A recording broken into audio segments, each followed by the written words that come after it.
Tight है थोड़ा।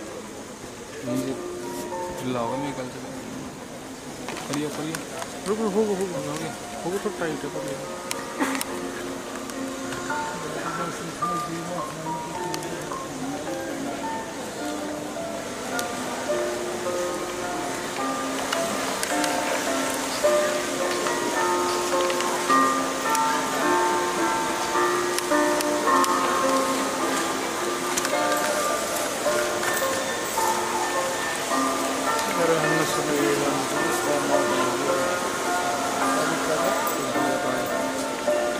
बच्चों को स्टेज हो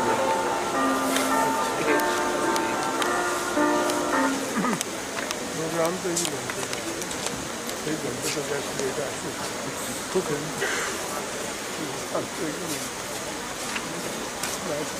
मैं सर थोड़ा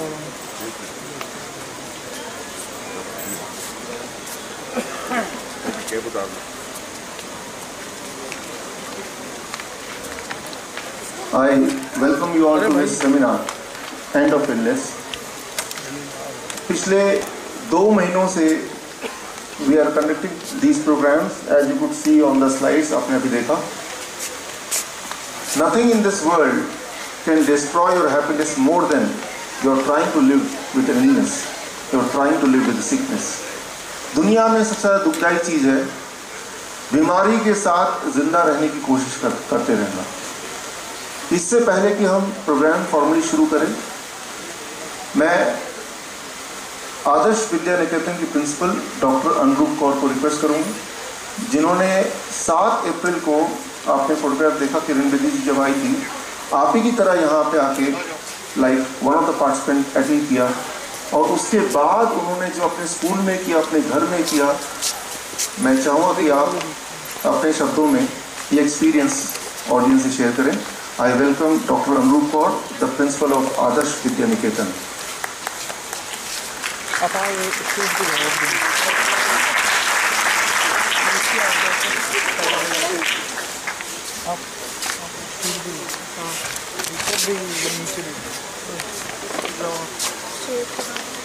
यहाँ से चढ़िए, यहाँ पे साइड ये खड़े हुए हैं ना, वो साइड स्टेज पे जाइए, जाओ उनके साथ जाओ, स्टेज पे जाना है, जाओ ma'am. Good morning. Okay, today as I have got the opportunity from Dr. Vishwaroop Roy Chaudhary to share my views on this concluding day of End of Illness program. First of all, I really welcome you all that you also became the part of this program, as I became the member part of this program in the month of March and April. So first of all, I welcome our special guest, Shri PDT Acharya ji, and such a great personalities as you are looking that they are also going to join within a short time. So really the very first day when I was here to see about this or to hear about this program, I felt I was just wondering what exactly it is. But after knowing about this program, I concluded that Dr. Vishwaroop Roy Chaudhary is a revolutionary man. He is trying to make this world, this earth, free from illness. So, first of all, let me congratulate Dr. Vishwaroop Roy Chaudhary, and definitely you will also feel like that after hearing from him. So, let us give a big clap to him for this wonderful job.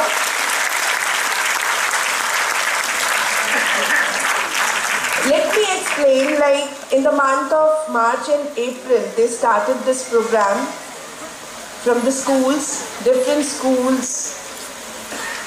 They have gone and means his team, they were going to the different schools.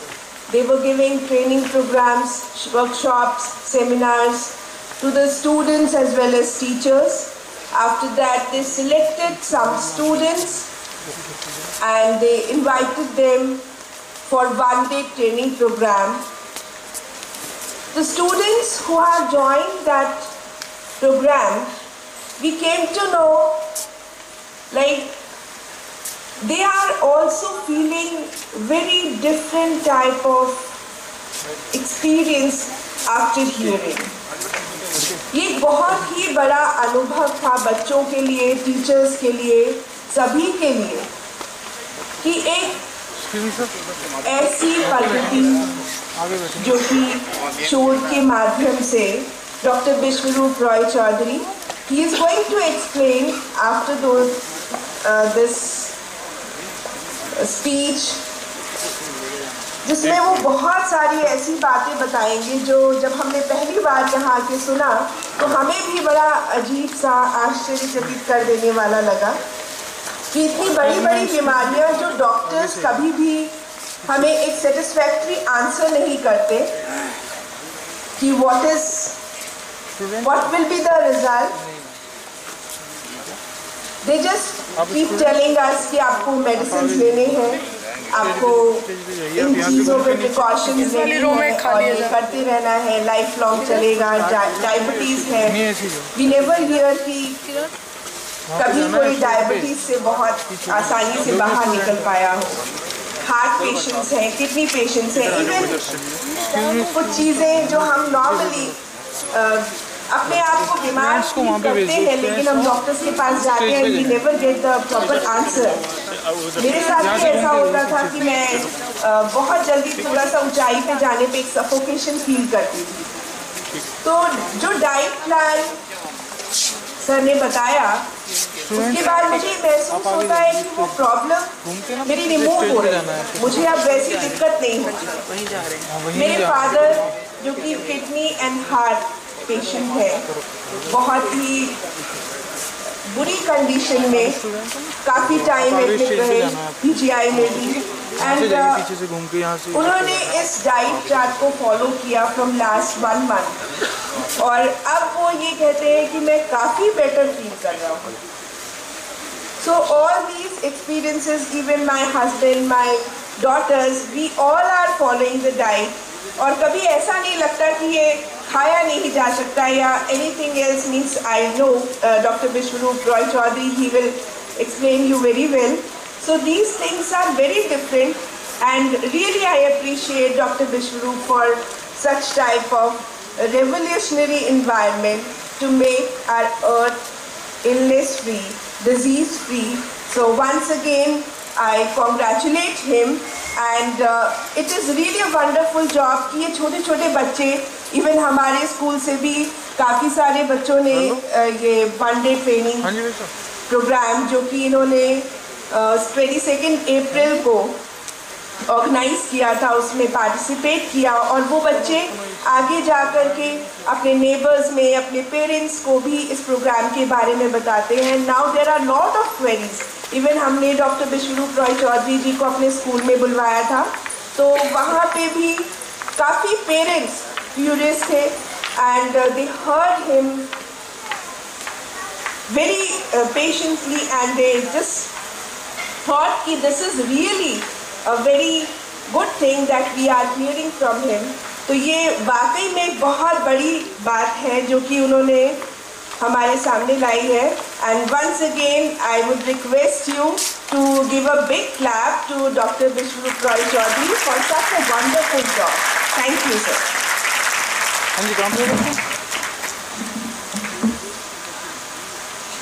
नीचे. अरे जाओ ना जाओ भाई साहब, ठीक ना ना ठीक है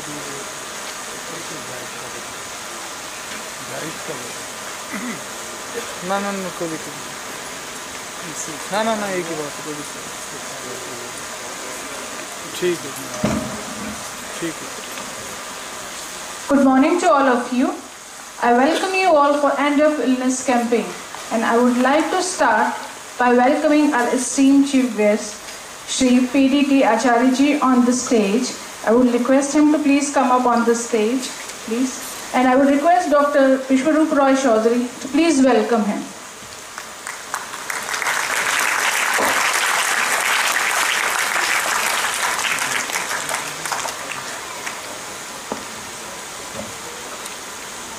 Mr. PDT Acharya is the former Secretary General of Lok Sabha.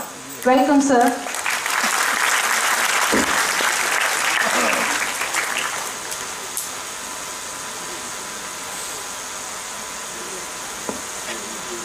Thank you, sir. Please, I would request you to take your seat.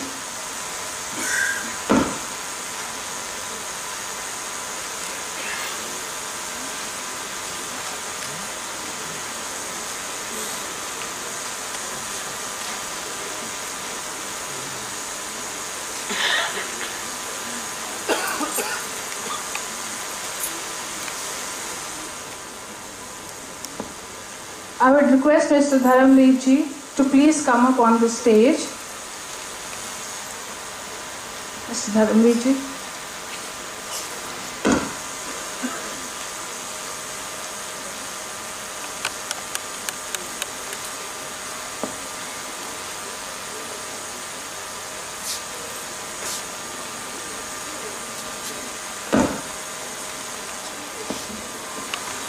Thank you, sir.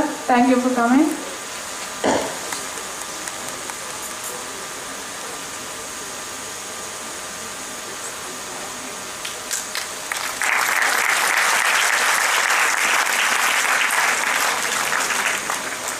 So I would request Dr. Vishwaroop Roy Chaudhary to start the session. Please welcome him.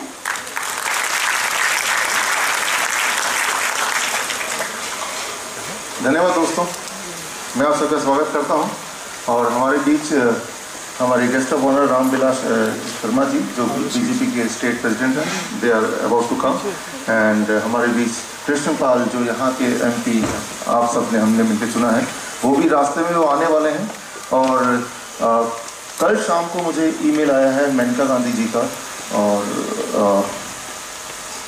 Email आपको नहीं दिखेगा यहाँ से, और उनके secretary का phone आया कि आज 8 बजे सुबह 8 बजे उनका कोई बहुत इंपॉर्टेंट मीटिंग है बीजेपी का, कल जो आपको पता है एक बहुत बड़ा कार्यक्रम है। तो उन्होंने ये रिक्वेस्ट किया है और उन्होंने माफ़ी मांगी कि वो जब अगली बार हम बुलाएंगे वो ज़रूर आएंगे। That's what is the message she wanted me to convey to you. और जितना मैं उनको समझता हूँ, जितना मैं उनको जानता हूँ, वाकई में ज़रूर कोई बहुत मुश्किल घड़ी और बहुत इंपॉर्टेंट काम रहा होगा। That's why she is not here. पिछले दिनों मैं आप सबके बच्चों से मिला जो पेरेंट्स यहाँ पे हैं, और उन सब बच्चों से एक बड़ा इंटरेस्टिंग सवाल पूछा आपके बारे में। तो फिर मैंने सोचा कि जब आप मुझे मिलेंगे तो मैं आपके बारे में बच्चों ने जो जवाब दिए वो मैं आपको बताऊंगा। और इसीलिए जिन बच्चों को हमने सवाल पूछा और जिन्होंने जवाब दिए वो हमने लिखित में लिए भी, उनसे साइन करा के वो हमारे पास हैं। और फिर उन्हीं बच्चों के पेरेंट्स को हमने इनविटेशन कार्ड भेजा जो आपको मिला, जिसकी तो आप आए। मैंने जो सवाल पूछा, सवाल वो ये था, इससे पहले कुछ लोग खड़े हैं जबकि यहाँ सीट बहुत सारी खाली हैं। जिनके जिनके साथ में सीट खाली है वो अपना हाथ रेस करें ताकि जो लोग खड़े हैं वो हाथ रेस की डायरेक्शन में जाके वहाँ बैठ सकते हैं। There are number of seats which is vacant.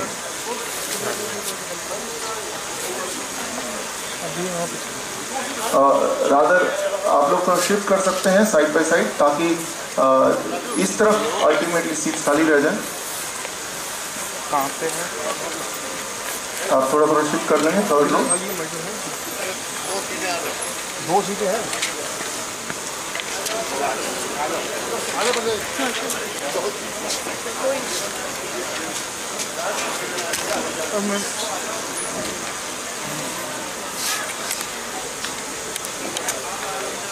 मैंने आपके बच्चों से जो सवाल पूछा वो ये, जब वो सब मिले मुझे, जैसे आज आपसे मुलाकात हो रही है, और सवाल द क्वेश्चन वाज कि अगर गॉड आपके पास आ जाए और भगवान आपसे बोले, दो ऑप्शन दे आपको आपके माता पिता के बारे में, मैंने आपके बच्चों से पूछा कि आपके माता पिता बहुत अमीर होंगे, जो भी आप चाहेंगे जीवन में आपके बोलने से पहले वो सारी मुरादें पूरी कर देंगे। गाड़ी चाहिए, बंगला चाहिए, कार, खिलौने चाहिए, what ever you will demand in your life it will fulfilled, your parents will be so rich.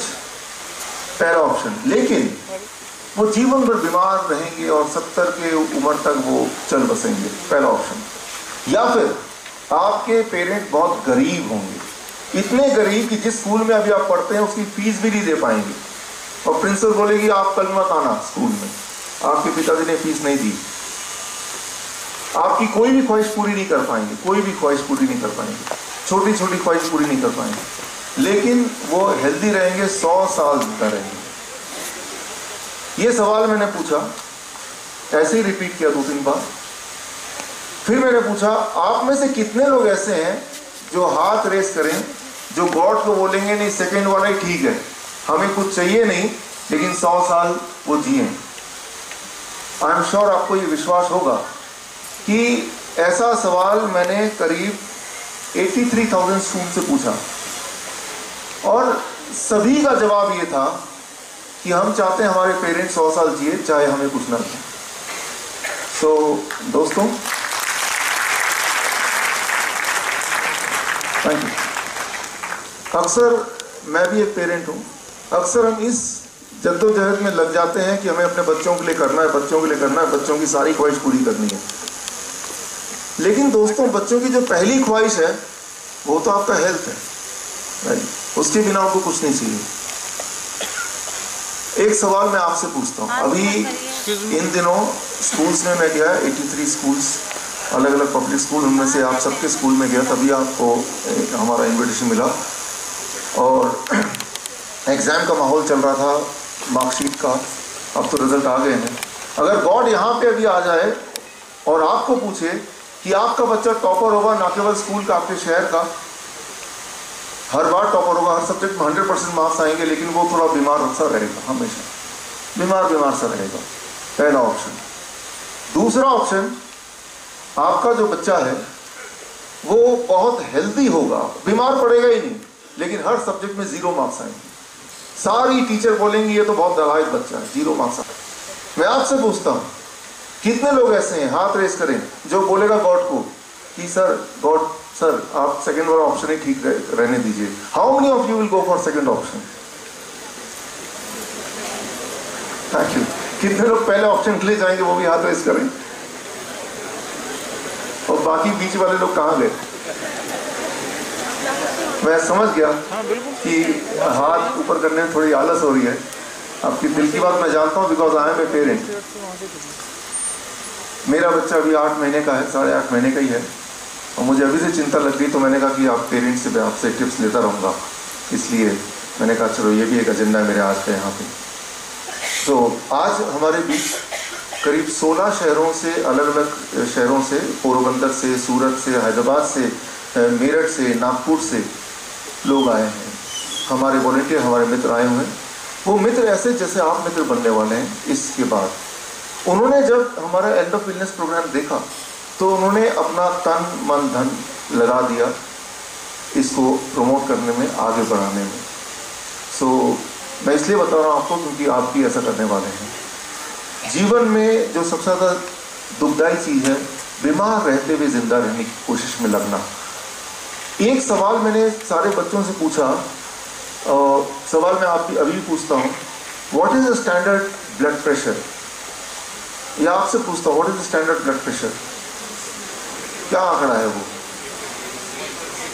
120/80। ये सवाल मैंने बच्चों से पूछा, स्कूली बच्चों से, सबने 120/80 बोला। मैं अपने मेमोरी में गया, अपने पास को याद किया मैंने, और जब तक मैं क्लास 12th में था तब तक तो मुझे 120/80 याद नहीं आ रहा कि मुझे याद था। शायद आपको भी नहीं याद होगा कि आपको याद होगा। मैं ये सोचा कि मेरे सिलेबस में 120/80 था नहीं। What is standard PP, blood sugar कितना होना चाहिए, कोलेस्ट्रॉल कितना होना चाहिए, सारा कुछ तो था नहीं। शायद आज के सिलेबस में ये डाल दिया हो। क्लास 5 के क्लास 4 के बच्चे भी 120/80 बता पा रहे हैं। मैंने प्रिंसिपल से पूछा कि आपने सिलेबस में डाला है? प्रिंसिपल बोला नहीं डाला है, इनके फैमिली में इनके घर में सिखाया होगा। तो आप तो घर वाले हैं, तो आपसे पूछ लेता हूँ, क्या आपने 120/18 बच्चों को सिखाया? क्या आपने स्टैंडर्ड शुगर कितना वो सिखाया, शुगर लेवल कितना होना चाहिए, कोलेस्ट्रॉल कितना होना चाहिए? आई एम श्योर आपने भी किसी ने नहीं सिखाया होगा। लेकिन सारे के सारे बच्चों को ये स्टैंडर्ड कैसे पता आज, जो पहले हमारे टाइम में जब हम बच्चे थे तब नहीं पता होता था? कौन सी दवाई होनी चाहिए, कितना दवाई होना, सारा डोज वगैरह कैसे पता? Anybody who could say the answer, क्या कारण?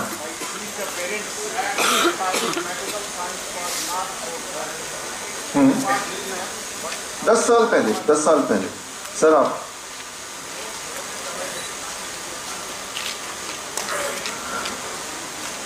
लोग आपका जवाब ये मैं रिपीट करता हूँ, लोग घरों में दवाई ऐसे खाते हैं जैसे खाना खाते हैं, और पेरेंट्स को खाते हुए देख के लोग सीखते हैं, बच्चे सीखते हैं। I am sure you agree with this, right? लेकिन सवाल ये है कि 15 साल पहले जब मैं स्कूल में था, जब आप स्कूल में थे, याद कीजिए कितने से आप अंकल आंटी थे जिनको बीपी की शिकायत थी, डायबिटीज की गोलियां खाते थे, हाई कोलेस्ट्रॉल दवा लेते थे। क्या 15 सालों में इंसान की बायोकेमिस्ट्री एकदम से बदल गई? हेलो, ऐसा तो नहीं था। तो ऐसा क्या हो गया कि आज हर घर में लोग बीमार हैं इतने ज्यादा कि बच्चे उसको देखते हैं और वही सीखते रहते हैं। सो हमें इसको जरा अंडरस्टैंड करना पड़ेगा। We really have to understand this. इसको अंडरस्टैंड करने के लिए मैं हेल्प लूंगा एक बच्चे की। आपका नाम क्या है? वैभव। कौन स्कूल में पढ़ते हैं वैभव? आयशा। वैभव को मैं पहले से जानता था, लेकिन मैंने कहा कि थोड़ा एक बार और मैं कंफर्म कर लूँ कि वैभव भी है क्या। Vaibhav is a good sportsman. वो 100 मीटर की रेस में हमेशा फर्स्ट आते हैं। अब इमेजिन कीजिए वैभव खड़े हैं, 100 मीटर की रेस की ये लाइन है, वैभव खड़े हैं, वहां से आवाज आ रही है कि 4 3 2 1 के बाद एक गोली चलेगी, उसके बाद आपको भागना है। वैभव खड़े हैं, कान से सुन रहे हैं, और यहाँ और भी खिलाड़ी खड़े हैं और वैभव सुन रहे हैं, आवाज आ रही है 4 3 2 1। जब वैभव ने 1 की आवाज सुनी, इस वक्त क्या आपको लगता है कि वैभव की हार्ट बीट अभी से फास्ट हो जाएगी, या जब वैभव एक्चुअली दौड़ने लगेंगे तब हार्ट बीट फास्ट होगी? पहला या दूसरा? पहला। अभी वैभव ने भागना शुरू नहीं किया, अभी उसने कुछ शुरू नहीं किया, अभी तो खड़े हैं, जस्ट सुन रहे हैं, अभी हार्ट बीट फास्ट शुरू हो जाएगी। You are right. लेकिन जरा सोचिए, अभी हार्ट बीट फास्ट कैसे हुआ? वैभव ने कुछ काम करना शुरू नहीं किया। अब जरा इसको अंडरस्टैंड करें, वैभव के दिमाग के अंदर जाते हैं।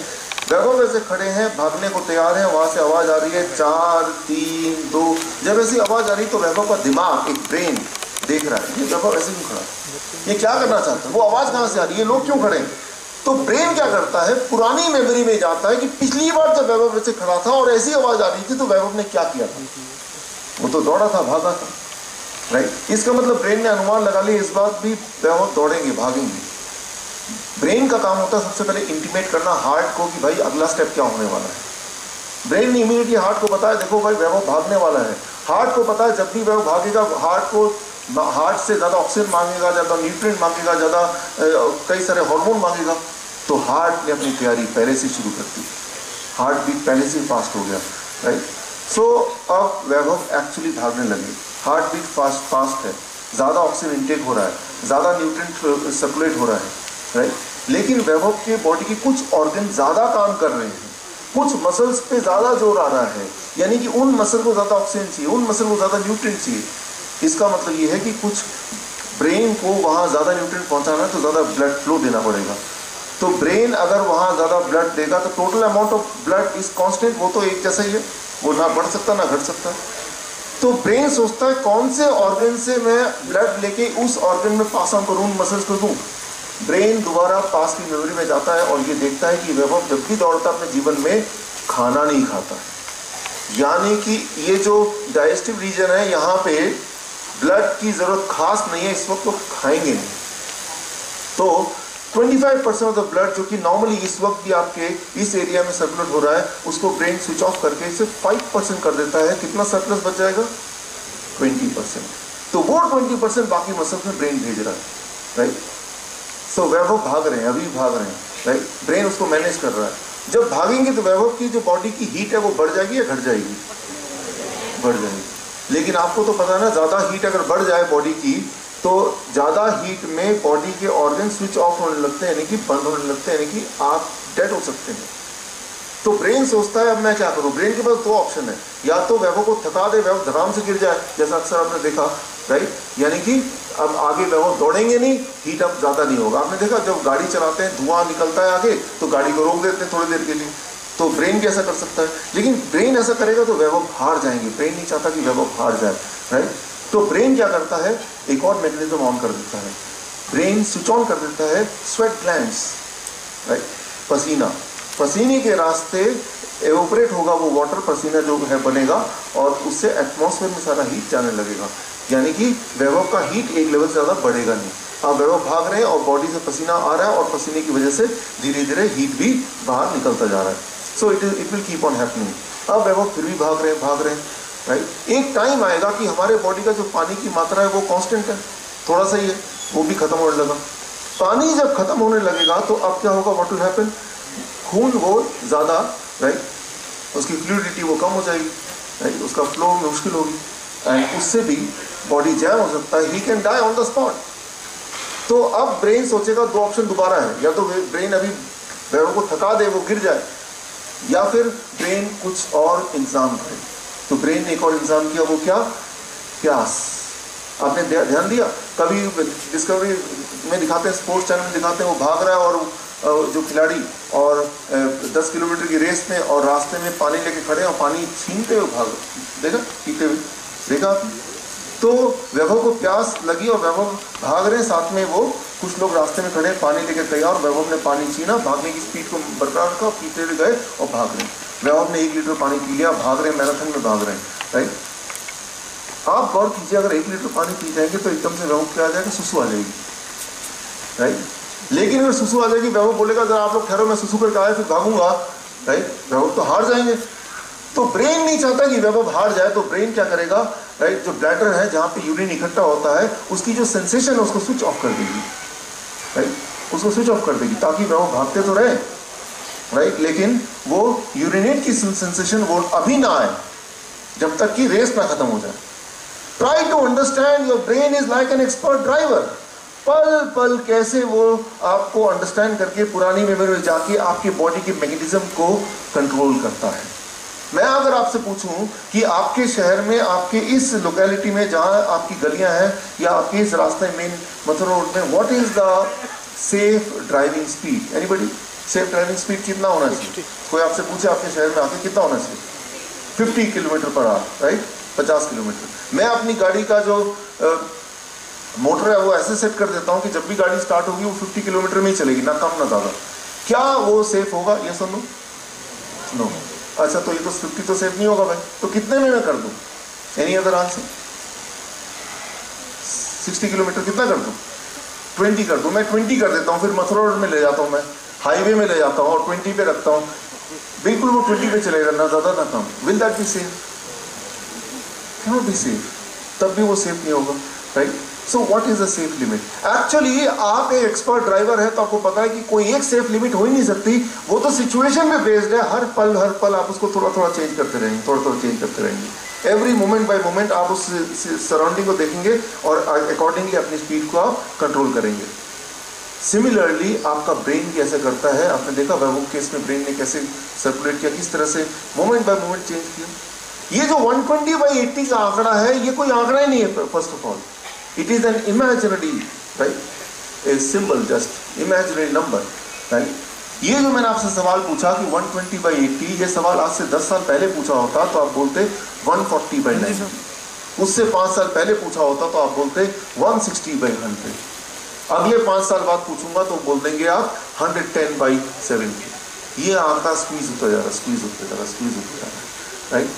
सो आप जब डॉक्टर के पास जाते हैं, डॉक्टर जब बीपी लेने लगता है, जितना बड़ा डॉक्टर उतनी हार्ट बीट फास्ट। गौर किएगा भी, राइट। जैसे ही डॉक्टर की शक्ल देखी, अगर वो ज्यादा फीस लेने वाला डॉक्टर तो हार्ट बीट और फास्ट, राइट। जितना डॉक्टर गंभीर उतना ज्यादा ब्लड प्रेशर हाई।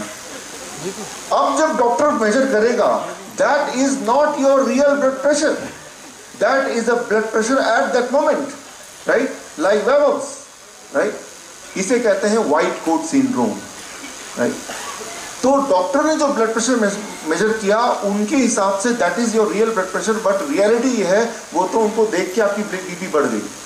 अब जो वो डोज बना के आपको देंगे वो डोज जो होंगे वो आपके लिए नहीं है, वो उस इंसान के लिए है जो डॉक्टर के चैम्बर में पल भर के लिए था। That is not you. And 70% of the patient in the world they suffer from this sickness called white coat syndrome. आप ब्लड प्रेशर के शिकारी नहीं है, आप व्हाइट कोट सिंड्रोम के शिकार हैं। So what I mean to say, एक बात आप मान लीजिए, अगर आप कोई बीपी की गोली ले रहे हैं तो वो आपके लिए नहीं बनी है। एटलीस्ट 70% लोगों के लिए तो मैं ये बोल सकता हूँ, 70% of the people, that is not your BP. So first of all, as I said, there is no standard limit 120/80, 120/80, right. हमारे दिमाग में 120/80 चला गया है। अब मान लीजिए यहाँ का कोई डॉक्टर है, वो जाता है ब्राजील में। ब्राजील में जो फिगर है 95/61, ब्राजील की जो आम आबादी है उनकी अगर बीपी मेजर करेंगे सबकी 95/61, तो हमारा यहाँ का डॉक्टर जाएगा बोलेगा ये सारे लोग बीपी के शिकार है भाई, इनको तो इनकी बीपी बढ़ाओ पहले। तो वही वाले डॉक्टर चले जाएंगे पोर्तुगल में जो आम सिटीजन की जो बीपी है 135/85, वहां अगर ये वाले डॉक्टर चले जाए बोलेंगे पहले तो इनकी बीपी घटाओ, ये सब हाई बीपी के पेशेंट, हाइपरटेंशन के मरीज हैं। सो मैं ये बोलना चाह रहा हूं जो 120/80 है ये आया कहां से, कभी हमने पूछा, राइट? ये आया कैसे, कभी हमने सोचा? हमने ये सोचा कि भाई 120/80 मुझे पता है, हर हाल में मैं इसको 120/80 पे ले आऊंगा, राइट? हम एक ऐसी चीज को टारगेट कर रहे हैं जो टारगेट इटसेल्फ इज कंफ्यूजिंग। मान लीजिए यहां से आपको आगरा जाना है, you are expert driver, you have a good car, आपने सोचा जितने सारे इंडिकेशन आगरा की तरफ होंगे मैं उसको फॉलो करूंगा, जाऊंगा, लेकिन इंडिकेशन इटसेल्फ इज फॉल्टी। अगर इंडिकेशन कहीं और डायरेक्शन दिखा रहा है जो आगरा को पहुंचाएगी नहीं, आप कितना भी इंडिकेशन को फॉलो करेंगे, you will end up in reaching something somewhere else, right? So ये कहानी शुरू कहां से हुई? 1997 की बात है। 1997 से पहले जो स्टैंडर्ड बीपी हुआ करता था, सिस्टोलिक बीपी 160 हुआ करता था, डायस्टोलिक 100। WHO ने सोचा चलो देखें भाई ये ठीक है कि नहीं। कुछ उन्होंने पैनल बिठाया, उनको बोला कि देखो भाई 160/100 ठीक है क्या? उस पैनल ने बोला नहीं ये ठीक नहीं है, ऐसा करो कल से 140/90 कर दो। सो 140/90 जैसे स्टैंडर्ड चेंज हुआ, पूरे दुनिया में 35% new population became heart BP patient. सुबह का अखबार पढ़कर हम सब तो बीपी के पेशेंट बन गए, कल रात तक ठीक ही थे, जैसे स्टैंडर्ड लो हुआ बीपी के पेशेंट सारे के सारे बन गए, राइट? बाद में ये पता चला वो जो पैनल में जो लोग थे, एक्सपर्ट्स थे WHO के बिठाए हुए, they were the paid consultant of these companies. ये कौन सी कंपनी, आप जरा गौर से इनके नाम देखिए, ये वो कंपनी है जिनकी दवाइयाँ आप लेते हैं, राइट? सो हमारा जो बीपी का जो सर्कुलेशन है, ब्लड प्रेशर है, वो बार बार चेंज नहीं होता। 10 साल में चेंज हो गया, फिर 10 साल में चेंज हो गया, अलग अलग ऐसा नहीं होता, राइट? और ये सिर्फ ब्लड प्रेशर की बात नहीं है। अगर हम डायबिटीज़ की बात करें, शुगर की बात करें, 1997 तक जो स्टैंडर्ड थे फास्टिंग शुगर 140। 1997 में WHO ने एक पैनल का गठन किया, उनको बोला जरा देखना है 140 ठीक है क्या? उस पैनल ने चेंज कर देनी भाई कल से इनका फास्टिंग ब्लड शुगर 126 से ऊपर होगा, उन्हें भी हम शुगर का मरीज बना देंगे। और रातों रात हजारों लाखों नए लोग जो कल रात तक वो हेल्दी माने जाते थे, सुबह का अखबार पढ़ के आ रहे हम सब तो भाई डायबिटिक बन गए, right? As many as 14% new population became diabetic overnight. यूं मानिए कि आपके स्कूल में जो प्रिंसिपल है, आपका पासिंग परसेंटेज कितना, मे बी 35%, 40%। एक दिन स्कूल के प्रिंसिपल को सपना आया, उन्होंने ऐलान कर दिया अगले दिन से कि कल से जिस बच्चे के 80% से कम मार्क्स आएंगे वो फेल माना जाएगा। हजारों लाखों बच्चे फेल होने लगेंगे। जनरल इंप्रेशन मास में क्या किया, अरे बाप रे बच्चे कितने फेल हो रहे, कितने नालायक हो गए बच्चे। But the reality is the standard is changed, उस पर ध्यान नहीं है किसी को, right? And standard it keeps on changing also, right?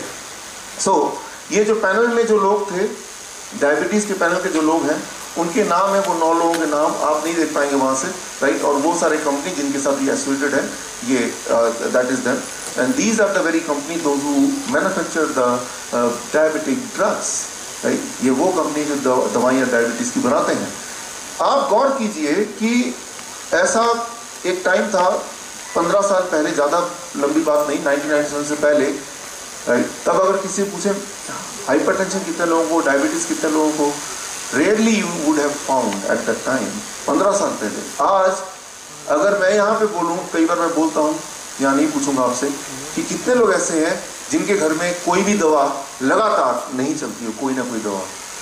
पूरे ऑडियंस में शायद ही कोई थोड़े से लोग होंगे जो कि कॉन्फिडेंटली हाथ रेज कर सकते होंगे, राइट। सो ये ट्रांसफॉर्मेशन कैसे है? Yes I know there are some people who are still healthy, जो अभी भी उस ट्रैप में नहीं आए। तो ये ट्रांसफॉर्मेशन हुआ कैसे? ये एक बड़ा षड्यंत्र है। कुछ कंपनीज इंक्लूडिंग, इनमें एक नाम है ग्लैक्सोस्मिथक्लाइन, उन्होंने पिछले 20 साल से ये काम किया कि कैसे हम स्टैंडर्ड को नीचे करें और दुनिया भर के डॉक्टर्स को हम ब्राइब करें, एजुकेट करें, राइट, सेल्स के थ्रू, कि ये स्टैंडर्ड है, अब ये स्टैंडर्ड आप और लोगों तक पहुंचाओ, आपके पेशेंट तक पहुंचाओ, जनरल मास तक पहुंचाओ, राइट। ब्लॉकेज तो है, पक्का ही है, राइट। करना क्या है, क्यों, पहले तो क्यों ब्लॉकेज है उसका मैंने हल्का सा कारण बताया। और सबसे इंटरेस्टिंग बात, ये बात आप दिमाग में रखिए, आपके काम आएगी, आपके लाख रुपए बच जाएंगे। अगले दो 3 मिनट में बोलने वाला हूँ। ब्लॉकेज होती है 30%, 40% या 80%, 90%। इनमें से ज्यादा खतरनाक कौन सा है? बड़ा वाला है, छोटा वाला? कौन सा खतरनाक है, कोई बताइए? बड़ा वाला। देखिए आवाज तो ना बड़े वाले की आ रही है। अंडरस्टैंड कीजिए, जो बड़ा वाला ब्लॉकेज है वो ज्यादा समय से बॉडी में है, जो छोटा वाला है वो ज्यादा समय से है। बड़ा वाला ज्यादा समय, तभी तो बड़ा वाला धीरे धीरे। जो छोटे वाले होते हैं 30%, 20% ब्लॉकेज, वो थोड़े दिन पहले वाले हैं, फ्रेजाइल है, पहली बात। दूसरी बात, they are plenty in numbers, खूब सारे होते हैं, राइट।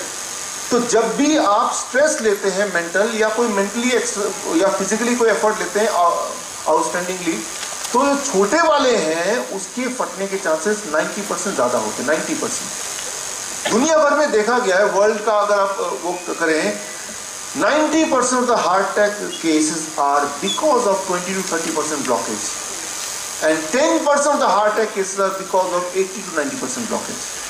Understand कीजिए इसको जरा, राइट। अब आप बताइए, अगर आप बाईपास सर्जरी के लिए जाते हैं, जो प्लास्टिक के लिए जाते हैं, तो डॉक्टर जो ब्लॉकेज को ठीक करने वाला है वो कौन से वाले ब्लॉकेज को ठीक करेगा? 30-40 वाले को ठीक करेगा या 70-80-90 वाले को ठीक करेगा? 70, क्योंकि वो एक ही है, वो बड़ा है तो दिखाई भी दे रहा है उसके माइक्रोस्कोप से, और जो 30-40 वाले हैं वो प्लेंटी हैं, और कई बार वो उनके डायग्नोस्टिक टूल से, एंजियोग्राफी से दिखाई नहीं भी देगा, राइट। तो उसको ठीक करने का सवाल ही नहीं था।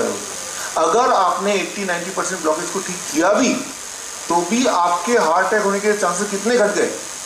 10% होंगे। लेकिन ऑन द अदर हैंड, उसके लिए जो सर्जिकल वो आपने प्रोसीजर अपनाया, वो उससे कई गुना ज्यादा घातक है, ना केवल फाइनेंशियली, हेल्थ वाइज। जीवन भर आप उस हॉस्पिटल के कस्टमर बन जाएंगे, आपको डिस्काउंट भी मिला करेगा। अगली बार आएंगे बोलते नहीं, आपको डिस्काउंट मिल जाएगा, आप तो पुराने कस्टमर हैं। आप ये सोच के खुश होते हैं मुझे डिस्काउंट मिलेगा, फिर चाहे ठीक हो ना हो, वो दिमाग में पीछे चला गया, राइट। हमने एक्सेप्ट कर लिया कि हमें तो बीमारी रहना है, right. So what I mean to say, ये बाईपास सर्जरी, एंजियोप्लास्टी, ये प्रॉफिटेबल सर्जरीज तो है, लेकिन ये पेशेंट के लिए नहीं है। और ये मैं नहीं बोल रहा हूँ, ये ऑलरेडी WHO है, कॉक्रोन है, हार्वर्ड है, उसमें ऑलरेडी ये आ गया है। 2006 में इन दोनों सर्जरी को ऑब्सोलीट बता दिया था। ऑब्सोलीट मतलब कि इसको प्रयोग में ना लाया जाए। लेकिन डॉक्टर भी क्या करे, 40% जो हॉस्पिटल जहाँ कार्डियोलॉजी डिपार्टमेंट है, 40% of the revenue comes from these 2 surgeries, and 60% revenue comes from rest of the things, बाकी और सारी चीजें। जिस दिन ये दोनों सर्जरी बंद कर दिया हॉस्पिटल ने, उस दिन उनका जो इकोनॉमिक से वो क्रैश हो गया। That is the problem with them. So my sympathy is there with them although, right. लेकिन एक बात में ध्यान रखना पड़ेगा, 19% तक पेशेंट गुलाम ना गुलाम नहीं होना है। सो इसको समझने के लिए थोड़ा I give you one interesting example. Cholesterol. 1953 से पहले किसी को कोलेस्ट्रॉल की कोई बीमारी नहीं थी। 1953 से पहले ये जो कोलेस्ट्रॉल की बीमारी आई कहां से, ये बड़ा ही इंटरेस्टिंग साइंस है। बीमारी को बनाने की एक इन्वेंशन की एक कला, इसे कहते हैं डिजीज मॉन्जरिंग। 1895 की बात है, एक सर्जन थे, उनका नाम था जोसेफ लिस्टर। उनकी एक कंपनी थी, फ्लोर क्लीनर की कंपनी, और साथ में सर्जरी भी करते थे। सर्जरी का धंधा भी नहीं चलता और फ्लोर क्लीनर का तो बिल्कुल नहीं चलता। उन्होंने क्या किया, फ्लोर क्लीनर पे जो बनाते थे उसको उन्होंने डाइल्यूट करके बोतल में डाला, माउथ क्लीनर बना दिया। और ये उन्होंने प्रमोट किया, इसको अगर आप कुल्ला करेंगे तो आपकी मुंह की बदबू हट जाएगी, कुल्ला करेंगे मुंह की बदबू हटाइए। 5 साल उन्होंने प्रमोट किया, पब्लिसिटी की, नोबडी इंटरेस्टेड। मुंह की बीमारी कोई बीमारी तो थी नहीं उस वक्त। उनके दिमाग में बात आई 2002 या 3 में, 1902 या 3 में, कि इस बीमारी का नाम रखा जाए। उन्होंने नाम रखा हेलिटॉक्सिस, और डॉक्टर ने लिखना शुरू कर दिया, आपको हेलिटॉक्सिस है, आपको दवा ये लेनी चाहिए। और उन्होंने अपना वो जो प्रोडक्ट है उनका नाम, उस प्रोडक्ट का नाम है अपने नाम से रखा, डॉक्टर लिस्टर ने लिस्ट्रीन। नाम सुना आपने? जिन लोग स्माइल कर रहे हैं वो सब यूज करते हैं। सो लिस्ट्रीन, और उन्होंने ये प्रमोट कर दिया, लिस्ट्रीन नहीं लेंगे तो हेलिटॉक्सिस हो जाएगा, आपको हेलिटॉक्सिस हुआ है, लिस्ट्रीन लेना। जैसे डॉक्टर बोला यू आर सफरिंग फ्रॉम हेलिटॉक्सिस, बताओ क्या करना है, राइट। सो मुंह की बदबू कोई बीमारी नहीं है, हेलिटॉक्सिस बड़ी बीमारी है, जबकि दोनों सेम ही चीज है, राइट। तो आप देखिए तब से लिस्ट्रीन और आज भी लिस्ट्रीन, जबकि इन रियलिटी वो मुंह की बदबू भी नहीं दूर करता, वो आपके दिमाग के जो अंदर एक है सेटिस्फैक्शन उसको जरूर ठीक करता है, राइट। तो दैट इज कॉल्ड डिजीज मॉन्जनिंग, एक बीमारी को इन्वेंट करना।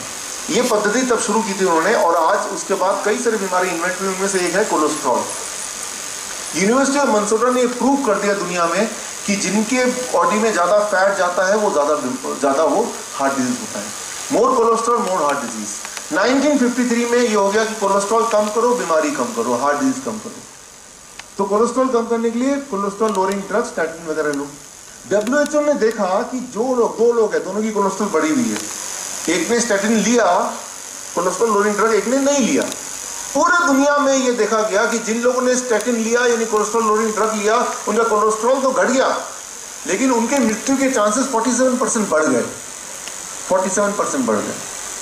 WHO ने 1980 में फैसला किया, हम ऐलान कर देंगे कि कोलेस्ट्रॉल को घटाने की कोई जरूरत नहीं, लेकिन तब तक कोलेस्ट्रॉल लोअरिंग दवाइयां और कोलेस्ट्रॉल का बिजनेस $200 बिलियन का बन गया। $200 बिलियन बहुत होते हैं, राइट, और वो बहुत ताकतवर होता है। तो वो $200 बिलियन काफी थे WHO के मुंह बंद करने को, भाई ये क्यों कर रहे हो, हमारे पेट में क्यों लात मार रहे हो, चलने दो इसको, राइट। Cholesterol lowering. अब रियलिटी क्या है कोलेस्ट्रॉल की, आप जरा ध्यान समझिए।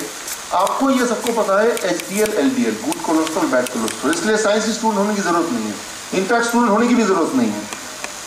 अब जो बैड कोलेस्ट्रॉल है जिसको घटाने की बात हम करते हैं या डॉक्टर करते हैं, ये भी 2 प्रकार के होते हैं, स्मॉल एंड लार्ज।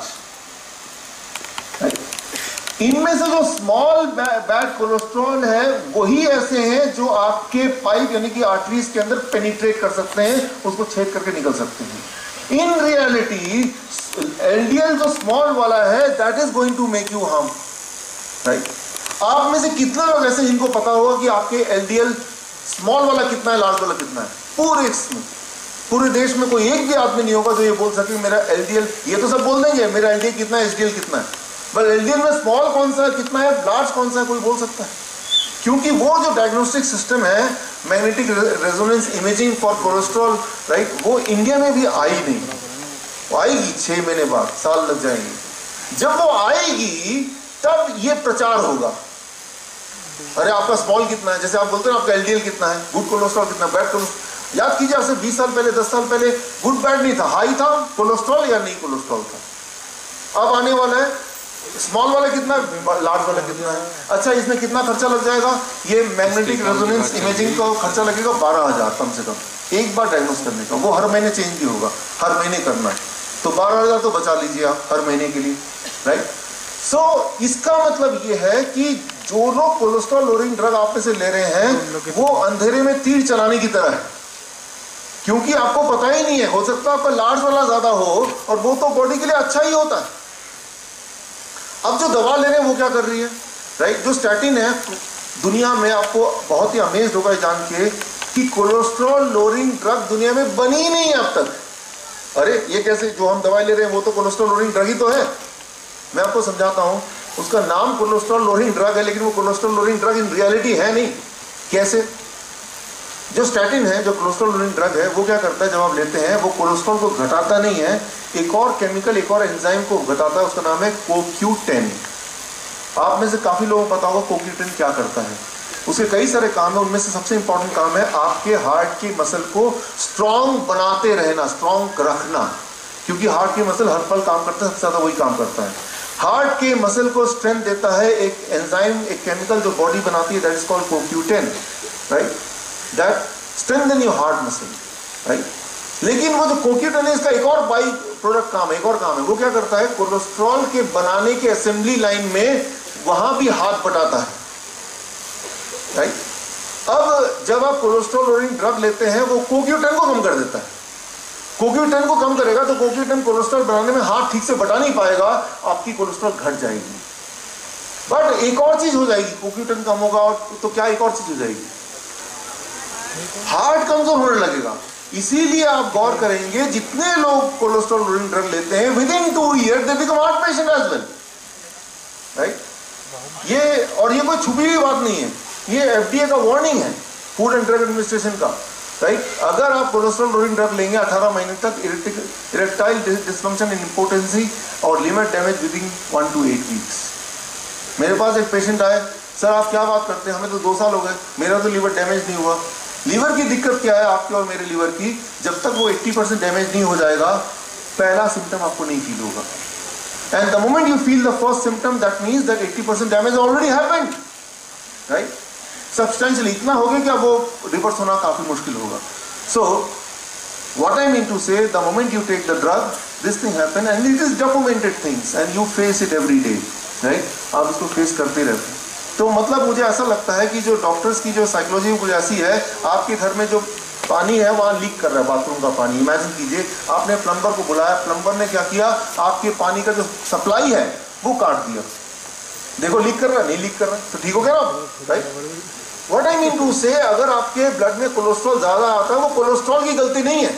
अगर आपके बाथरूम में पानी लीक करता है तो पानी की गलती नहीं है, पानी की कोई दिक्कत नहीं है, राइट। वो लीक का कारण क्या, उसको ढूंढ के उसको हम सॉल्व नहीं कर पा रहे, तो क्या कर रहे हैं, इनका भाई सप्लाई काट दो, पानी भी नहीं आएगा, ना रहेगा बांस, ना बजेगी बांसुरी, ऐसे कुछ ना, right. So that is what is the most important thing. If you are having high cholesterol, that is not the problem of cholesterol itself, that is the problem कि आपके बॉडी के जो आर्टरीज हैं, इनर लाइनिंग है, that is sticky. Since that is sticky, तो जो cholesterol वहां से ट्रेवल कर रहा है, इट विल गेट स्टिक। तो रादर देन कि हम ये करें कि स्टिकीनेस को कम कैसे करें, उसकी दवाई कुछ हो तो बताओ, हम कोलेस्ट्रॉल को ही कम कर देते हैं। जैसे प्लम्बर ये नहीं ढूंढ पा रहे कि कहाँ पे लीक है, तो चलो भाई इसका तो सप्लाई बंद कर दो, फिर बोलेंगे हमें पानी कहाँ से मिलेगा, आप आउटसोर्स करो, वो विटामिन की टैबलेट कैप्सूल वगैरह देते नहीं ऊपर से, आपको तो लेना पड़ेगा, right. So that is the main problem. Now the important thing is, मैंने आपको थोड़ा एक्सप्लेन किया किस तरह से बीमारी होती है और किस तरह से हम चुंगल में फंसते हैं। Now the question is how to come out of the whole thing. Cholesterol की तरह हर साल दुनिया में नई नई बीमारियां इन्वेंट की जाती हैं और हर साल उसका एक डायरेक्टरी बनती है जो पूरे डॉक्टर्स में जाती है। मेरे पास भी आती है, मेरे पास थोड़ा पहले आ जाता है, तो ताकि मैं आपको बता पाऊँ, उस तरह के नेटवर्क मैंने बनाए हैं, राइट। अभी पिछले साल कुछ नई बीमारियां आई थी, राइट। उनमें से एक बीमारी इन्वेंट की गई थी, नई बीमारियां, राइट। उनमें से एक बीमारी का नाम है ऑब्सेसिव शॉपिंग सिंड्रोम। ऐसे लोग जो ज़्यादा शॉपिंग करते हैं, बीमारी, उसकी एक दवा भी आई है, किसी को चाहिए तो बताना, उसको वो दवा दे देंगे, 2-4 दिन तो नहीं वो शॉपिंग करेगा। फिर एक और बीमारी आया है, एक्सेसिव इंटरनेट डिसऑर्डर। बार बार क्या है मेल, देखो जरा 2 मिनट में क्या है मेल, उनके लिए भी दवा आई है, किसी को चाहिए तो बताना होगी। What I mean to say, human behaviour को एक नाम दे दिया गया और उसको बीमारी का टैग दे दिया गया और उसको एक डॉक्यूमेंट करके, राइट, एक ऑफिशियल एक सर्कुलर बना दिया गया, and now we are chasing that figure कि हमें तो वो बनना है, राइट। जबकि इन रियलिटी ये सब तो कोई बीमारी ही नहीं है, राइट। सो इंसान, मैंने आपको बताया था, 16,000 तरह से बीमार पड़ सकता है, 16,000 टाइप हो गया, एज मनी एज दैट। तो बीमारी की बात ना करके हम ये बात करेंगे हम कैसे बिना किसी दवाई के हेल्दी रहें, और अगर हम बीमार हैं तो कैसे उस चुंगल से बाहर आ जाएं। That is the most important thing, that is what we are going to understand now. अब मैं जो बताने जा रहा हूँ, ये सोल्यूशन की बात बता रहा हूँ, अब तक से प्रॉब्लम की बात बता रहा था।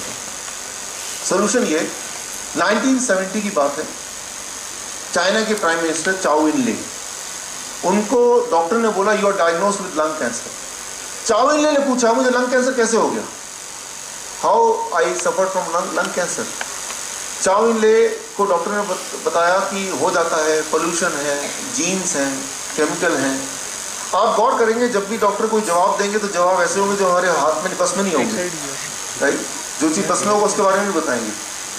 बट चाओ इन ले ने सोचा जब तक कि मुझे ये ना पता चले मैं बीमार कैसे हूँ तब तक मैं अपना इलाज नहीं कराऊंगा। चाओ इन ले ने क्या किया, पूरे चाइना से 6.5 लाख वर्कर को इकट्ठे किए। Oxford university UK, Cornell university USA, उनकी मदद ली और एक अभियान चलाया, उसका नाम दिया गया द चाइना स्टडी। इस अभियान में मेन मकसद था ढूंढो इंसान बीमार क्यों पड़ता है और ढूंढो क्या करने से इंसान ठीक हो सकता है। तब यह देखा गया दुनिया भर में कि एज मेनी एज 7 ऐसी दुनिया में जगह है। इंडिया में एक जगह है हुंजा, चाइना में एक जगह है बामा, जापान में एक जगह है ओकिनावा। ऐसे 7 जगह है इंडिया में कम से कम दुनिया में जहां पे लोग बीमार ही नहीं पड़ते, 100 साल जिंदा रहते हैं। वहां जाएंगे तो वहां कोई हॉस्पिटल नहीं है, वहां कोई डॉक्टर नहीं है, वहां कोई दुकानें नहीं है दवाइयों की। अगर आपको कोई दोस्त डॉक्टर है वो सोचे कि मैं इनमें से किसी जगह जाकर अपना धंधा जमाता हूं तो भूखे मर जाएंगे, एक भी पेशेंट नहीं मिलने वाला वहां। सो चाइना स्टडी के लोगों ने यहाँ पे स्टडी किया इन लोगों को, इंक्लूडिंग उनका इंडियन, और पाया इन 7 सिविलाइजेशंस में एक बात कॉमन है, एंड दैट इज उनके खाने पीने के पैटर्न है। उन्होंने इस पैटर्न को डॉक्यूमेंट किया और देखा कि इस पैटर्न में अगर कोई रह जाए, जो कि बड़ा सिंपल है अदरवाइज, तो बीमार ही नहीं पड़ सकता, right? He will be immune to disease, बीमार हो ही नहीं सकता। So that was one great achievement for medical science कि एक ऐसा पैटर्न का आविष्कार हो गया या डिस्कवरी हो गई कि उसमें कोई भी रहेगा तो ये गारंटी है बीमार नहीं पड़ेगा। इन दिनों एक और चीज हुआ, पिछले दिनों, पिछले कुछ सेंचुरीज में 2 भाई थे, Hunza Indian and Pima Indian. ये कोई स्टोरी नहीं है, रियलिटी है। 2 सिविलाइजेशन थे, हुंजा इंडियन, पीमा इंडियन, और दोनों दुनिया में वर्ल्ड के हेल्थीएस्ट सिविलाइजेशन में से गिने जाते थे। लेकिन 19वीं शताब्दी के आसपास पीमा इंडियन ने सोचा कि हम हुंजा के साथ नहीं रहा करेंगे, will not stay with Hunza Indians, हम इनसे दूर चले जाएंगे, अमेरिका चले जाएंगे, बसेंगे, अरिजोना के पास वो बस गए। लेकिन तब भी उनका वही सारा कुछ सिस्टम था जो उन्होंने पहले किया हुआ था, the same system they used to follow, right? उनका वही खाना था, वही खेती बाड़ी करते थे। 1960 तक Pima Indian they were healthy. 1960 में यूएसए की सरकार ने पीमा इंडियन को बोला अपना जमीन वगैरह हमें दे दो, हम यहाँ फैक्ट्री लगाएंगे, बदले में आपको पूरे जीवन भर खिलाएंगे बिठा के, आपके आने वाले जनरेशन को हम जॉब भी देंगे, खिलाएंगे भी। तो ये उन्होंने प्रॉमिस किया। तो पीमा इंडियन को लगा ये अच्छा है, हमें कुछ करना नहीं पड़ेगा, राइट? उन्होंने मान लिया और खाने पीने के नाम पे यूएस की सरकार ने पीमा इंडियन को पैक्ड फूड देना शुरू कर दिया, वही जो आप खाते, नूडल, मैगी, बर्गर, सर्वर, वो देना शुरू किया। विद इन 10 ईयर्स, 10 साल के अंदर, Pima Indian according to WHO became the most sick people of the world.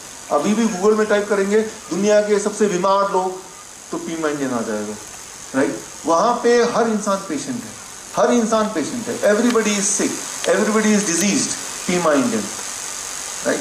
So China study के लोगों ने क्या किया, उनकी क्यूरियोसिटी बढ़ी, जैसे दुनिया के बाकी फार्मास्यूटिकल कंपनीज की भी क्यूरियोसिटी काफी बढ़ गई जब उनको पता चला कि एक ऐसा जगह है जहाँ पे सभी बीमार हैं, किडनी स्टोन है, ट्यूमर है, कैंसर है, डायबिटीज है, हाई बीपी है, मोटापा सबसे ज्यादा है, राइट?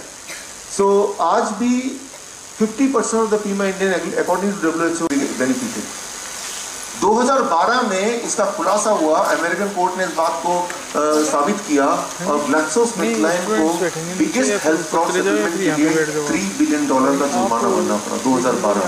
तो मैं ये बोलना चाह रहा हूँ कि जो मैं एग्जाम्पल आपको दे रहा हूँ ये कोई इमेजिनेड एग्जाम्पल नहीं है, ये साबित किया एग्जाम्पल है। और 2012 2 जुलाई के जो कोर्ट के ऑर्डर्स हैं, जो पेपर्स हैं, इट इज देयर, वहाँ से वो पेपर एक बार from there only you can show it, right? अंदर, हाँ, yes, okay, yeah, thank you, keep it again. So बाद में आप देख सकते हैं कोर्ट के ऑर्डर्स। सो ये कोर्ट के ऑर्डर, और ये 2012 में यूएस की कोर्ट ने पकड़ा, 2013 में चाइना की कोर्ट ने ये पकड़ा, 2014 में अभी, राइट, पोलैंड के कोर्ट ने इस बात को पकड़ा, स्मिथक्लाइन, ग्लैक्सोस्मिथक्लाइन की। और ये सिर्फ एक कंपनी की बात नहीं है, टॉप 10 कंपनीज। आप चाहे तो गूगल आजकल के तारीख में गूगल से आप देख ही सकते हैं सारा कुछ, right? You have to be your own doctors. आपको अपना डॉक्टर बनना पड़ेगा। अगर आप सोचते हैं कि मेरे हेल्थ के लिए वो डॉक्टर रिस्पॉन्सिबल, वो डॉक्टर रिस्पॉन्सिबल नहीं है। You have to be your own doctor. आजकल आप देखेंगे सबसे बड़ा बिजनेस है दवाइयों का बिजनेस। कितना बड़ा बिजनेस है? केमिस्ट के शॉप खुलते हैं, बंद होते हुए नहीं देखे होंगे। आज देखिए जो भी मार्केट से आप आए उस मार्केट में गिन लीजिए total shop, it is 4 to 5 shop का केमिस्ट शॉप। अगर इतनी छोटी बूथ थी 6 महीने बाद वो डबल बूथ हो जाती है। सर्वोदय हॉस्पिटल है यहाँ पे, उसमें जो केमिस्ट का बूथ है, एक बूथ अगर आप लेना चाहेंगे, सिक्योरिटी है 1 साल की 2 करोड़ रुपए सिक्योरिटी से, किराया नहीं बोल रहा हूँ मैं, राइट, 2 करोड़। आजकल डॉक्टर इतने मजबूर हो गए, कई सारे डॉक्टर्स हैं आपके जाने पहचाने जिन्होंने अपनी अपनी दवाई कंपनी खोल ली है, अपनी company, right. They started their own companies including metro में SS बंसल। उनकी जितनी भी, अगर आप में से कोई पेशेंट है, वो एवेंचर फार्मास्यूटिकल्स जो कि उनकी कंपनी है, 10 में से 8 गोलियां उन्हीं कंपनी की होगी, right. So it is like that, you have to be your own doctor. वैसे भी दुनिया भर में भी देखा गया है कि जब जब डॉक्टरों ने स्ट्राइक की है, मृत्यु दर न जाने कैसे अपने आप कम हो गई है।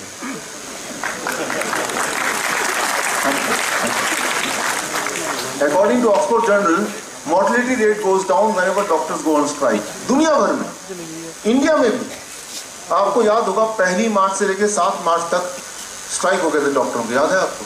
अभी, राइट, हम हड़ताल कर देंगे, हम काम नहीं करेंगे। कानपुर से स्ट्राइक शुरू हुआ।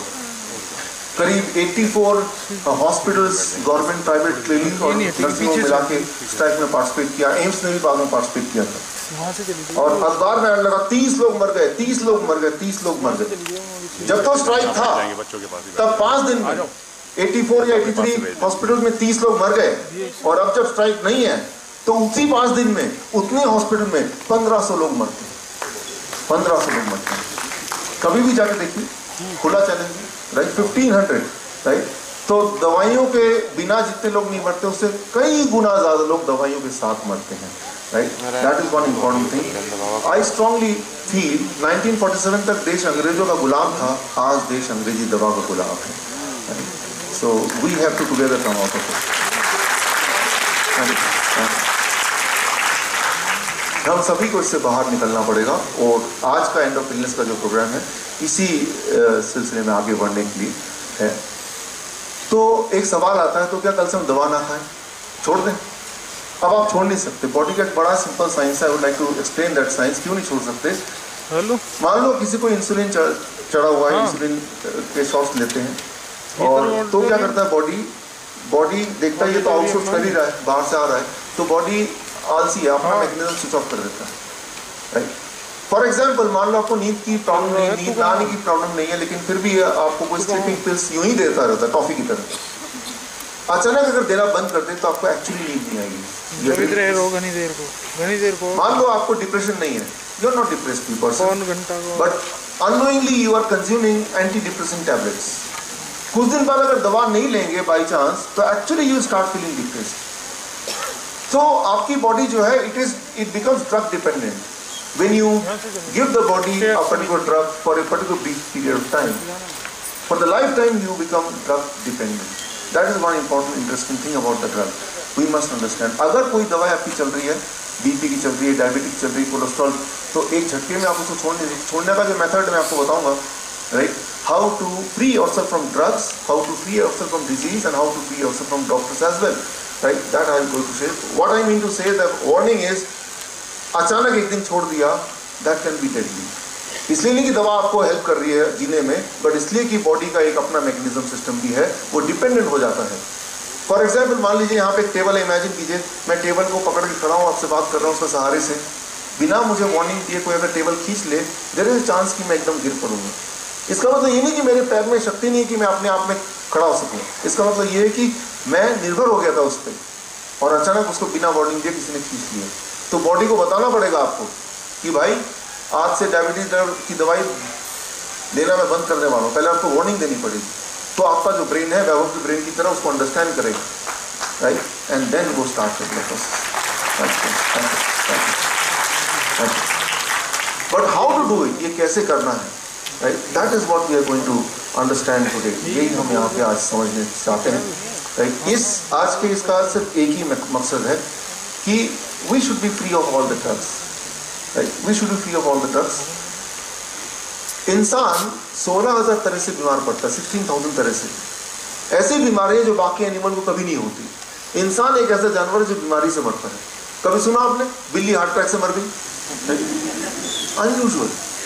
शर्मा जी हार्ट से चल बसे, ये एक्सेप्टेबल है। हम शर्मा जी साहब कल मिले थे, बड़े हेल्दी लग रहे थे, but it acceptable, right.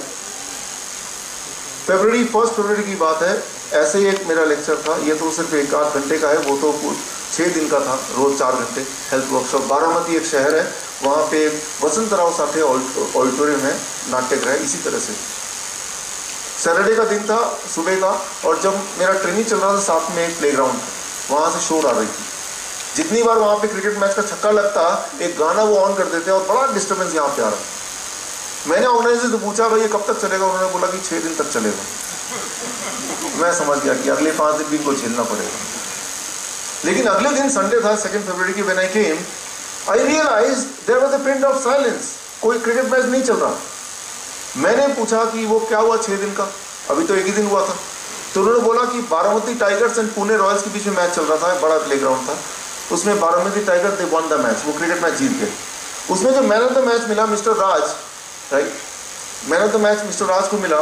Man of the match जब मिला, वो लेके इतने खुश हुए, एक्साइटमेंट में ऑन द ग्राउंड उनका हार्ट अटैक आ गया, ही डाइड, मृत्यु हो गई। क्योंकि मैं उस शहर में था, मेरी इच्छा हुई जानने की कैसे हुआ, क्या हुआ। I went deep inside, right. मैं उनके घर वालों से मिला, उनके परिवार में उनकी वाइफ थी, बच्चा था, राइट, सारा हंसता खेलता परिवार। तो मैंने पाया कि वो जीवन भर वो स्पोर्ट्स पर्सन रहे थे। 31 ईयर्स उनकी उम्र थी। उनके वीडियो से पता चलता है, और क्योंकि वो क्रिकेट खिलाड़ी थे, वो बड़े हेल्थी थे, बड़े फिट थे, राइट। सो कभी कोई नशा, कभी शराब या नॉनवेज कुछ भी नहीं था। He died of heart attack. At least दिखने में इतने हेल्दी थे, शायद हम में से शायद ही कोई उससे मैच कर पाता होगा। What I mean to say, we cannot take health for granted, right?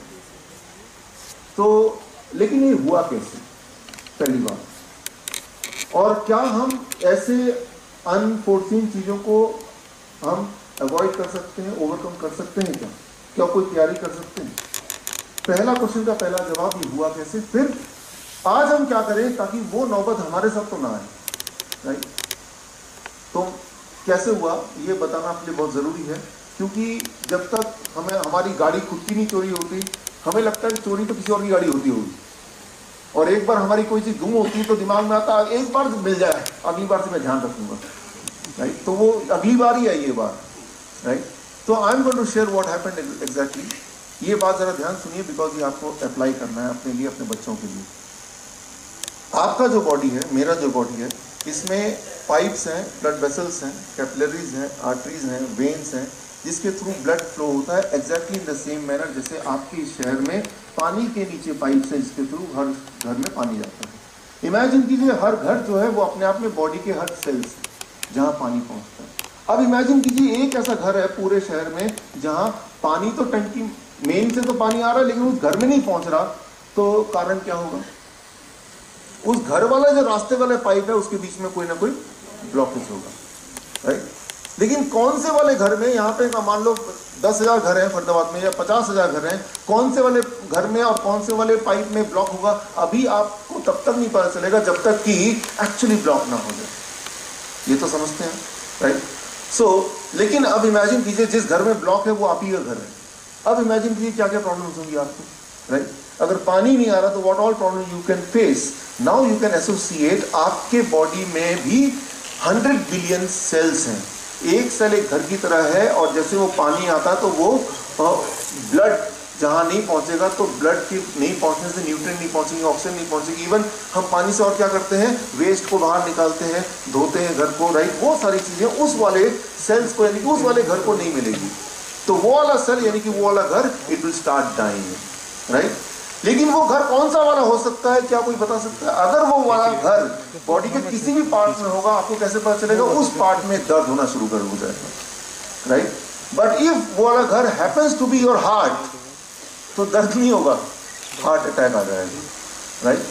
तो वो कहीं भी हो सकता है। If it is happens to be your brain तो ब्रेन स्ट्रोक आ जाएगा। ब्रेन स्ट्रोक आने से क्या, कि बॉडी का आधा हिस्सा काम करना बंद, एक हाथ नहीं काम करेगा, एक पैर नहीं काम करेगा, आधा राइट जीभ नहीं काम करेगा, राइट। सो तो इसलिए ब्रेन स्ट्रोक, हार्ट अटैक हमें ज़्यादा तंग करते हैं बिकॉज उसका जो कॉन्सिक्वेंसेज वो ज़्यादा होता है इन कंपैरिजन टू बॉडी किसी और का। तो जो ब्लॉकेज है it can B anywhere in the body, जैसे पूरे जो फरीदाबाद के जो पाइप सिस्टम है कहीं ब्लॉकेज हो सकता है किसी घर में, लेकिन अब वह मंत्री के घर में हो गया, सॉरी तो अखबार के थ्रू सबको पता चल जाएगा, राइट। आपके मेरे घर में हुआ तो नहीं भी पता चलेगा, काम चला देंगे, राइट। तो ठीक उसी तरह से कि अगर वो मंत्री हार्ट है या ब्रेन पता चलेगा, अगर होगा तो वो हार्ट अटैक आएगा, ब्रेन स्ट्रोक आएगा, तो वो ज़्यादा खतरनाक हो जाता है, राइट, बॉडी के केस में। अब ब्लॉकेज क्यों होता है और क्या हम करें ब्लॉकेज ना हो, ये दोनों चीज़ जानना आपको ज़रूरी है। ज़रूरी इसलिए ज़्यादा है क्योंकि ये दोनों चीज़ कोई बताएगा नहीं आपको, कोई डॉक्टर नहीं बताएगा। मैं देखता हूँ, मेरे पास लिस्ट है, राइट। इंडिया के जो कार्डियोलॉजिस्ट हैं, अबाउट 70% कार्डियोलॉजिस्ट का डेथ का कारण है हार्ट अटैक। वो खुद ही उनके, राइट, जो जिसका इलाज करते हैं उसी से उनकी डेथ हो रही है, तो वो आपको क्या क्या इलाज करेंगे। ब्लॉकेज का मेन कारण दुनिया भर में मैंने जहाँ मैं गया हूँ, Kuwait medical association, Vietnam medical association, Abu Dhabi medical, हर जगह मैंने जो देखा है ब्लॉकेज का मेन कारण अमंग इंडियंस, आप याद रखिए पूरे दुनिया में 60% जो हार्ट डिजीज है वो भारतीयों में होते हैं और बाकी 40% पूरे दुनिया के। Try to understand, I repeat, WHO का रिपोर्ट कहता है अगर 100 लोग हार्ट अटैक से आज मरते हैं, 100 में से 60 लोग भारतीय हैं और 40 लोग rest of the world together. तो हम लोग कुछ तो खास करते होंगे। What is that? ब्लॉकेज का मेन कारण है, the main reason of the blockage is आपके जो आर्टरीज हैं, आपके मेरे हमारे आर्टरीज हैं, आर्टरीज के इनर लाइनिंग जो है वो चिपचिपा हो जाती है थोड़े दिन में, right. Is there a trail, that trail with the soil, no soil, अच्छा वो बीज तो होगी वहाँ से। सो ये कैसे काम करता है ये जानना बेहद जरूरी है आपके लिए, इसीलिए तो हम यहाँ पे हैं वैसे, राइट। सीड्स दे दो। Now, try to understand this. Take it out. Try to understand आपके अंदर के आर्टरीज के वॉल्स हैं। मैं छोटा सा आपको एग्जांपल देके समझाने की कोशिश कर रहा हूँ, राइट। और ठीक है, थैंक यू। ये मान लो मेरे पास कुछ बीज है, right, this some seeds are there, it is very fertile seeds. इसको पत्थर के ऊपर मैं छोड़ देता हूँ तो क्या ये उगेगा, ग्रो होगा? नहीं होगा, right, it will not grow. But यही बीज को अगर मैं एक मिट्टी और उपजाऊ उसके ऊपर छोड़ देता हूँ, राइट, ये फर्टाइल सॉइल है और इसको गीला है ये, और अब मैं इसके ऊपर छोड़ देता हूँ, इसके अंदर चला जाता है, तो क्या होगी? It will grow, right. तो ये सीड्स पे निर्भर नहीं करता है कि ये उगेगा कि नहीं उगेगा, पार्शली निर्भर करता है, ये इसके सराउंडिंग पे भी निर्भर करता है। एक बात याद रखिए, जिनको हाई कोलेस्ट्रॉल है, हाई बीपी है या डायबिटीज है, the first reason of that is कि आपकी जो इनर वॉल है वो स्टिकी है। स्टिकी मतलब वहां पे कोई चीज जब ग्रो करती है तो वो चिपक जाता है, राइट। चिपकने से पहली चीज होगी कि वहां पे अगर चिपकेगा तो वहां पे ब्लॉकेज हो जाएगा। अच्छा, क्या चिपकता है? कोलेस्ट्रॉल चिपक जाता है। क्यों? क्योंकि वही तो फ्लो करता है, कैल्शियम डिपॉजिट हो जाता है। इस तरह की कोई चीज चिपक सकती है, राइट। कितना परसेंटेज चिपकेगा वो आपको कई सारे फैक्टर पे फिर निर्भर करते हैं। लेकिन जहां पे वो चिपक रहा है वो वाला जो ऑर्गन है, if it happens to be pancreas, he may suffer from diabetes, right. So if it happens to be the other important muscles, it can be arthritis. If it happens to be heart, it can be heart disease. It all depends कि वो जो चिपकने का कहाँ पे ज्यादा चिपका, कहाँ पे कम चिपका, कहाँ पे ज्यादा ब्लॉकेज है। आपने कई बार देखा होगा कि एक जगह तो पानी आ रहा है, दूसरे में नहीं आ रहा, राइट। तो वही है, वही हिसाब आप लगा लीजिए। नाउ वो चिपचिपा कैसे होता है? चिपचिपा होने का एक ही कारण है, the kind of food which we keep on eating, जो खाना हम खाते हैं। अनफॉर्चुनेटली ये वाला खाना जो हम खाते हैं वो हम ही खाते हैं, दुनिया में कोई और नहीं खाता है। चिपकने का जो पहला कारण है वो है anything when you eat too much in refined form, refined sugar, refined salt, refined oil, Saffola वफोला जो होता है ना, राइट, सनफ्लावर, ये सब, राइट। वो चीज़ें जब हम खाएंगे तो चिपचिपा होगा। आप देखते नहीं, बर्तन आप धोते हैं, एक में सैलड रखा हुआ है, एक में आपके तड़के लगा हुआ, वो बटर पनीर मसाला लगा हुआ है, सैलेड वाले बर्तन को बेशक ना भी धोएंगे, उसको तो रगड़ रगड़ धोना पड़ता है। यहाँ तो आपका हाथ पहुँच रहा है, अंदर की आर्टरीज में थोड़ी ना पहुँच रहा है, राइट। गॉड को थोड़ी ना पता था कि भाई आप में आर्टरीज को गंदा कर देंगे तो कोई इंसान करता गॉड आपके लिए कि अंदर तक हाथ पहुँचा के, राइट। कोई मेड लगा दे वो रोज़ धोता रहे, राइट। सो दैट आर्टरीज वो हर साल 2% ब्लॉकेज होता है इन ऑन एवरेज बता रहा हूँ, एक रफ फिगर। किसी की उम्र 40 साल की होगी तो कितना % ब्लॉकेज हो जाएगा? एनीबडी? कितना % होगा? 80% होगा ना। लेकिन फॉर्चुनेटली और अनफॉर्चुनेटली हमारे जिंदा रहने के लिए, हमारे सारे काम करने के लिए, जैसे मैं भाषण दे रहा हूँ, आप सुन रहे हैं इसको, राइट। आप पार्टीज में जाते हैं, मॉल में जाते हैं, आप थोड़ा बर्थडे में डांस वगैरह कर लेते हैं, तो 20% ब्लड फ्लो की आवश्यकता है, 80% की जरूरत नहीं।